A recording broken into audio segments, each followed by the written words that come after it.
Inilah Adam. Dia menghidapi penyakit gout. Cubalah Ural. Ia boleh membantu untuk mencegah pengkristalan asid urik dalam terapi gout. Ural, pengekali air kencing yang berkesan untuk gout.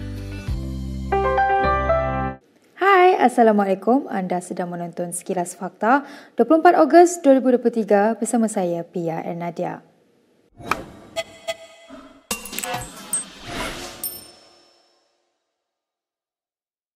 Pihak pendakwaan akan membuktikan bahawa Rosmah Mansor yang tidak bekerja telah menerima sejumlah besar wang ke dalam akaun semasanya di Affinbank Berhad. Timbalan Pendakwa Raya Ahmad Akram Garib berkata, Rosmah tidak mempunyai sumber bebas dari sebarang pendapatan yang sah membuat pembayaran bil telefon dan kad kredit melalui cek yang ditandatanganinya. Akram juga memberitahu tertuduh menggunakan khidmat seorang individu, Roslan Sohari, yang juga pengurus rumah kediaman Kompleks Seri Perdana untuk membuat deposit wang bagi pihaknya. Jelasnya lagi, wang berkenaan tidak pernah dimaklumkan kepada LHDN seperti yang dikehendaki oleh Undang-Undang dan Cukai Pendapatan, juga tidak pernah dibayar terhadap wang berkenaan. Oleh itu, Ahmad Akram berkata pihak pendakwaan akan membuktikan bahawa ketika disoal siasat oleh pegawai SPRM, tertuduh telah membuat kenyataan palsu berhubung wang yang dimasukkan ke dalam akaunnya. Rosmah berdepan 12 pertuduhan pengubahan wang haram membabitkan lebih 7 juta ringgit dan 5 pertuduhan gagal mengisytiharkan pendapatannya kepada LHDN. Sementara itu, seorang jurubank memberi keterangan bahawa akaun Rosmah menerima masuk lebih 1 juta ringgit antara 2014 dan 2017. Nur Ashikin Abdullah dari Affinbank ketika membacakan kenyataan bertulisnya berkata terdapat 27 transaksi melibatkan RM1,98,200. LHDN dilaporkan membekukan akaun bank milik seorang pemimpin pembangkang dan ahli keluarganya. Sumber yang mengetahui mengenai perkara itu mengesahkan kepada Malaysia Kini bahawa ahli politik tersebut adalah Setiausaha Agung Bersatu Hamzah Zainuddin. Sumber itu juga berkata akaunnya dibeku bermula 23 Ogos dipercayai mempunyai kaitan terhadap siasatan berterusan SPRM terhadap Hamzah. Malaysia Kini telah menghubungi Ketua Pesuruhjaya SPRM Azam Baki untuk mendapatkan maklum balasnya berkenaan perkara itu. Terdahulu, The Star memetik sumber yang tidak didedahkan berkata pembekuan akaun tersebut berlaku namun laporan itu tidak menyatakan nama ahli politik terbabit secara khusus. LHDN enggan mengulas lanjut mengenai perkara tersebut dan menjelaskan hanya pihak yang terlibat boleh mengesahkan pembekuan akaun berkenaan. Namun beberapa sumber yang rapat dengan pemimpin terbabit memberitahu The Star tindakan yang diambil ke atas tokoh politik pembangkang berkenaan memang benar. Sementara itu, Sinar Harian memetik sumber menyatakan ahli politik terbabit ialah Hamzah. Pada Jun lalu, Malaysia Kini melaporkan pegawai LHDN menyerbu kediaman Hamzah di Kuala Lumpur dan sejumlah fail serta dokumen berkaitan akaun dan pemilikan asetnya dikatakan disita. Sementara itu, Hamzah dalam satu kenyataan media mengesahkan akaun bank miliknya dan isteri dibekukan oleh pihak berwajib sejak semalam. Setiausaha Agung PN itu percaya tindakan terbabit diambil kerana wujud tekanan dan campur tangan pemimpin politik dalam kerajaan. Jelasnya lagi, ia adalah taktik kotor berterusan bagi mencipta persepsi buruk terhadap PN terutama selepas sokongan majoriti rakyat beralih kepada PN dalam PRN lepas.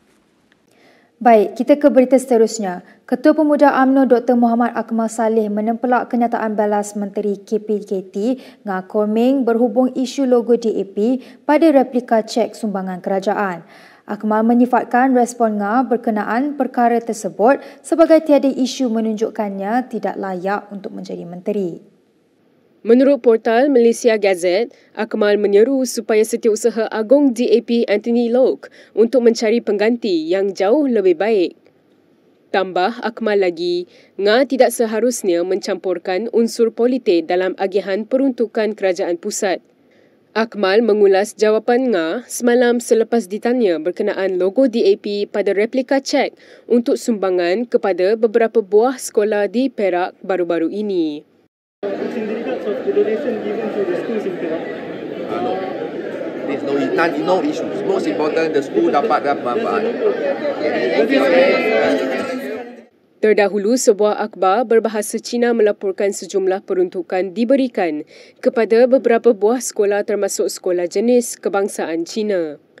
Selain logo DAP, logo PH dan Malaysia Madani turut dicetak bersama-sama jata negara di cek tersebut. Antara pihak yang menyuarakan kritikan dan mempersoalkan perkara itu selain Akmal ialah Timbalan Presiden MCA, Ma Hang Soon. Menurut Ma, ia boleh dilihat sebagai salah guna kuasa dan mengaburi batasan antara parti politik dan kerajaan. Kita sering mengalami masalah kekurangan nutrisi penting dalam badan. Chisure, minuman pertama produk buatan Malaysia yang bernutrisi lengkap dan berasaskan tumbuhan, meningkatkan sistem imunisasi dan meningkatkan daya serta kekuatan tubuh badan. Ahli Parlimen Putatan Shah Helmi Yahya menolak desas-desus dia antara 7 ahli Parlimen BN yang akan mengosongkan kerusi di sandangnya. Menurut laporan Sinar Harian, Shah Helmi yang juga Timbalan Ketua Menteri Sabah menegaskan fokusnya hanya untuk menyelesaikan masalah yang dihadapi rakyat ketika ini.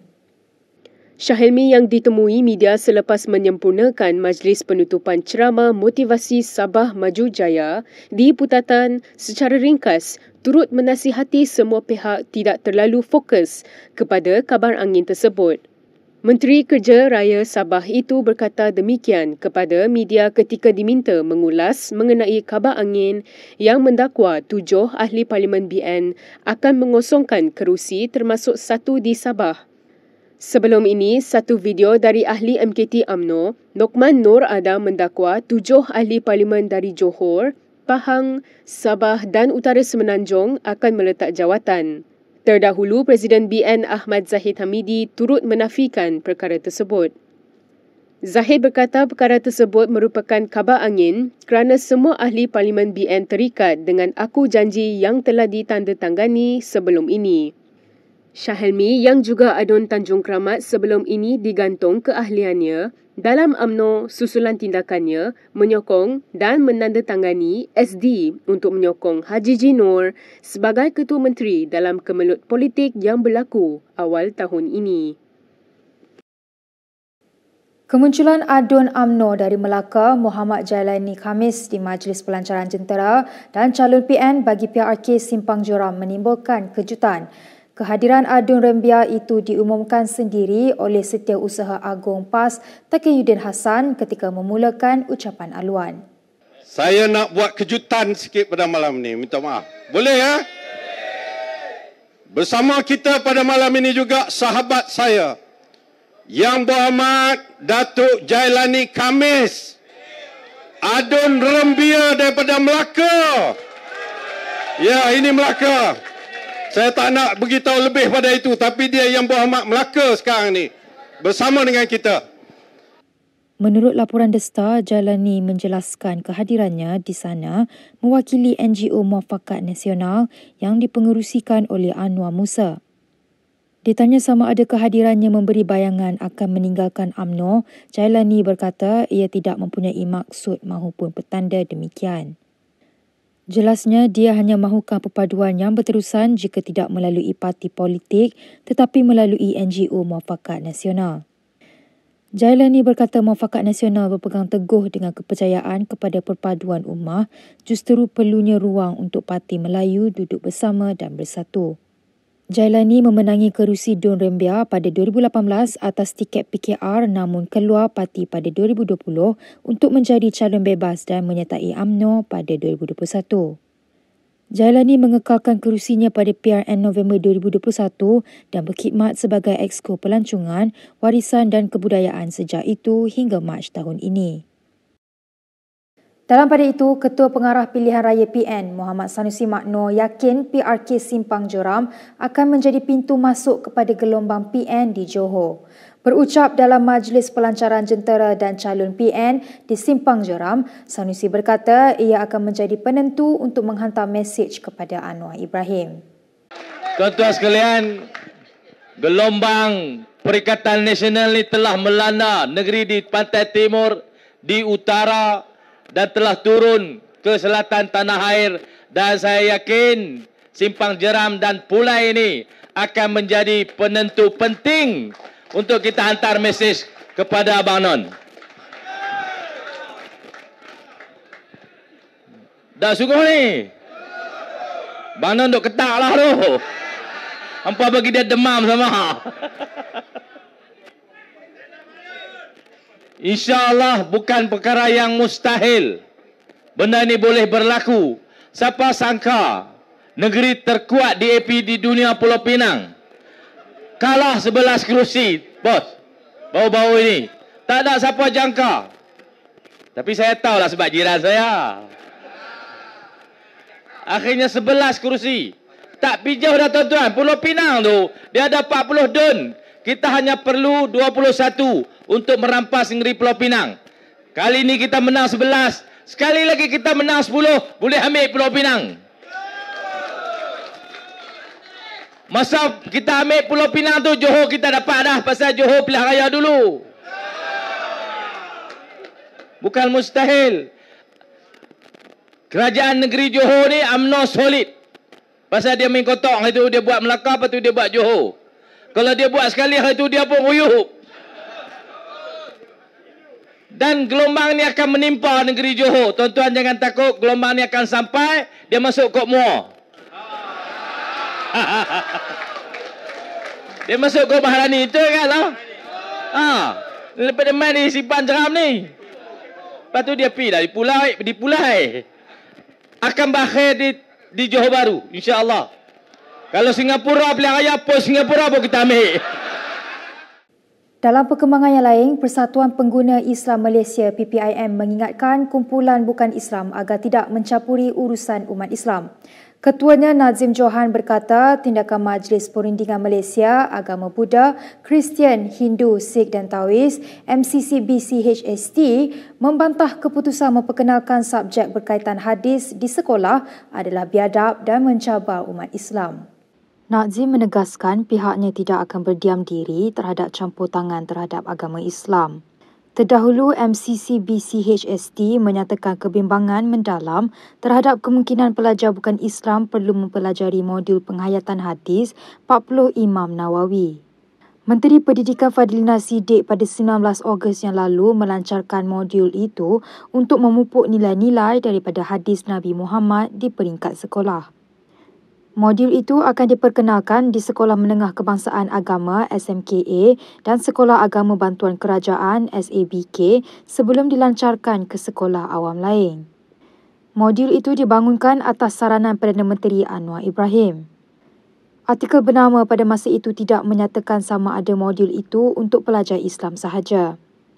Sementara itu, Ketua Polis Negara Razaruddin Hussein memberi amaran kepada mana-mana pihak agar tidak menyentuh isu 3R iaitu kaum, agama dan raja menjelang PRK di Parlimen Pulai dan Dun Simpang Jeram. Jelasnya, meskipun pernah memberitahu perkara itu sebelum ini, pihaknya sekali lagi mengingatkan kerana tidak mahu isu berkenaan terus dimainkan. Katanya lagi, polis juga sudah bersiap sedia sepenuhnya bagi menghadapi kedua-dua PRK berkenaan. Razaruddin berkata demikian pada sidang media selepas istiadat penganugerahan darjah, bintang dan pingat kebesaran negeri Melaka hari ini. Berikut beberapa lagi ringkasan berita untuk hari ini.